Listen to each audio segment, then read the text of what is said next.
উল দিয়ে তৈরি এই হেয়ার ব্যান্ডের ভিডিওটা তোমরা হয়তো অলরেডি অনেকে দেখেই নিয়েছো। আমি অলরেডি মেকআপের চ্যানেলে পোস্ট করে দিয়েছি।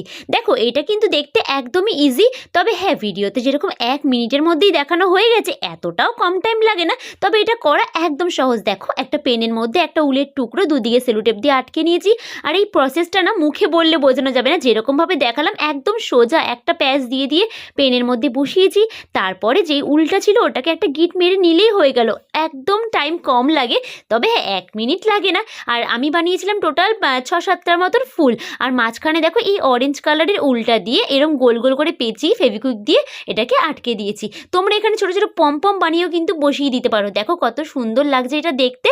তারপর একটা হেয়ার ব্যান্ডের মধ্যে গ্লু গান দিয়েছি, যে কোনো আঠা দিয়ে তোমরা এটা বসিয়ে দিতে পারো। এটা করতে যত সহজ আর এটা পরলে কিন্তু দেখতে ততটাই সুন্দর লাগে। আশা করি এই প্রসেসটা তোমরা বুঝতে পেরেছো। অবশ্যই কিন্তু তোমরা বাড়িতে একবার ট্রাই করে দেখো, খুব সুন্দর করে হেয়ার ব্যান্ড ক্লিপ কিন্তু বানানো যায় এইভাবে।